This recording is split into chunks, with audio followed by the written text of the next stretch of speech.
Hola, buenas tardes. Soy su profesora, la doctora Raquel Moyano.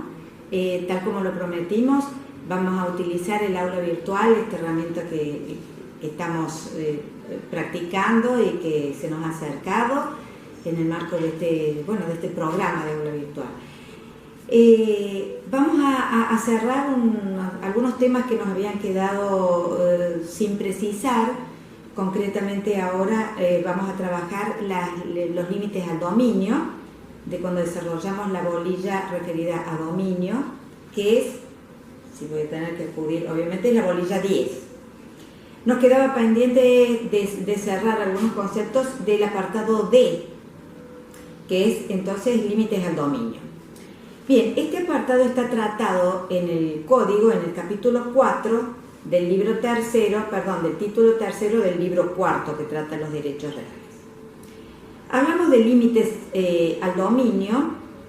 En realidad deberíamos decir que todos los derechos, tanto reales como personales, en general los derechos subjetivos, siempre tienen límites, porque están limitados de acuerdo a las leyes que van a regular y reglamentar su ejercicio.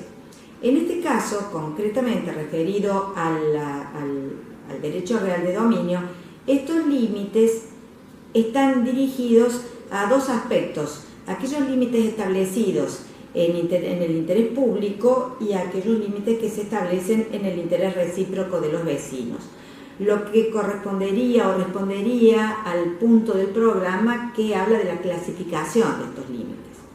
Ahora bien, antes que nada señalar que estos límites están regulados estrictamente por normas de derecho administrativo, pero este derecho administrativo sin duda debe ajustarse a las normas del Código Civil y Comercial en razón de que son una norma inferior a las del Código. Ahora también señalar que cuando se trata o estos límites se establecen respecto a las relaciones de vecindad, rigen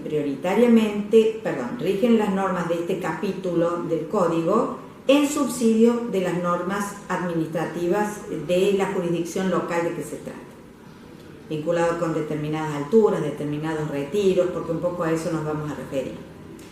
El fundamento de estos límites, si bien existen distintas doctrinas, algunas dirigidas al abuso del derecho, etc., nosotros nos vamos solamente a limitar a los fundamentos que fueron dados en las 24ª jornadas de Derecho Nacionales de Derecho Civil, y que establecen que este fundamento de establecer estos límites radica en la potestad que tiene el legislador de condicionar el derecho privado al recto ejercicio que de él se haga, tanto en función de sus fines individuales como sociales.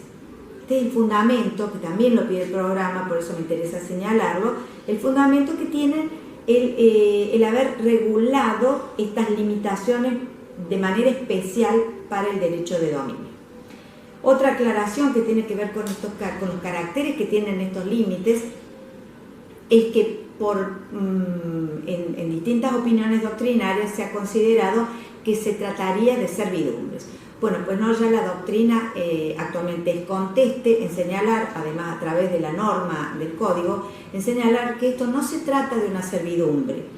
No se trata de una servidumbre porque estos límites se establecen por igual y de manera común a todos los inmuebles.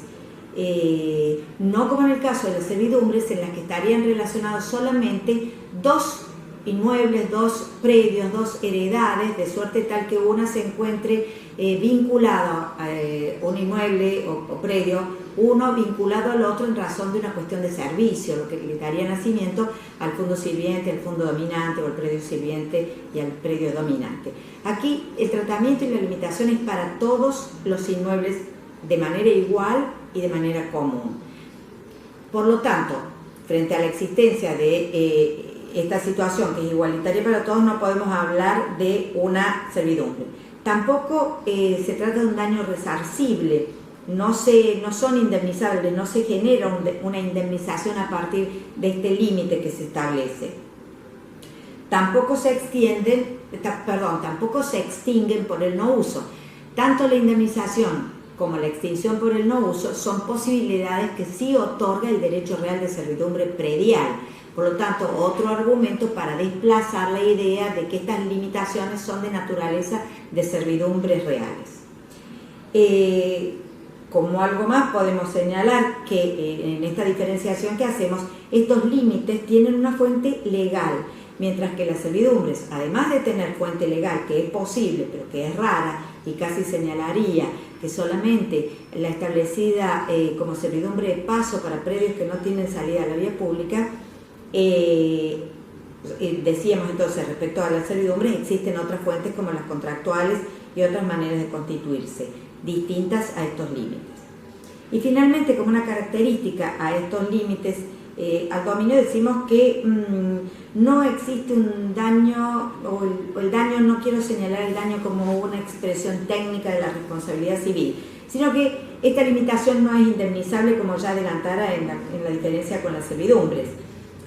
Aquí se trata simplemente de que se están sacrificando intereses que no van a ser de carácter resarcible, porque en todo caso, digamos que se trataría del precio de vivir en comunidad. En las circunstancias de poder disfrutar de la vida en comunidad, impone restringir de alguna manera o de limitar el ejercicio de los derechos de manera absoluta. Todo es simplemente una limitación en razón del precio, decía, de vivir en comunidad a los efectos de mantener la paz y evitar interminables disputas que se generan por la convivencia gregaria, digamos.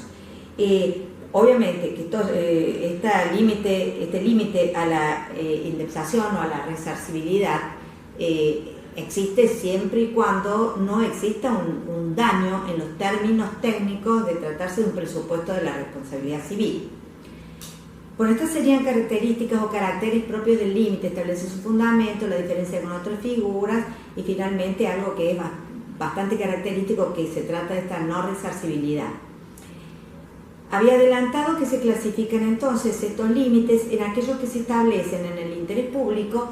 Ya leeremos los artículos, como solemos hacer siempre, hacemos los planteos teóricos y después vamos al código, pero sí decir que estos establecidos en el interés público se vinculan con estos límites a la libre disposición jurídica o disponibilidad jurídica, y aquel que está referido al camino de Siria. Son los dos límites que se establecen en el interés público. ¿De qué trata este límite a la libre disposición jurídica? Bueno, a establecer la nulidad o no de determinadas cláusulas que puedan establecerse. Y entonces la ley fulmina con la nulidad aquellas cláusulas que establecen la imposibilidad de transmitir a persona alguna o impedir la constitución de un derecho real, o de transmitir un derecho a persona alguna. Sí es válida la cláusula cuando la limitación o el impedimento de transmitir va dirigido a una persona determinada o cuando se realiza a título gratuito. Ahora bien, de todos modos, esa cláusula es válida cuando está limitada en el tiempo a un plazo máximo de 10 años. Ya hemos comentado en clases anteriores que la traba de la movilidad y de la constitución de derechos va a realizar o va a establecer también un impedimento en el circuito económico que digamos interesa a la comunidad toda y que se trata de un interés social. La inmovilidad de los bienes produce y acarrea sin duda limitaciones económicas no queridas por la sociedad.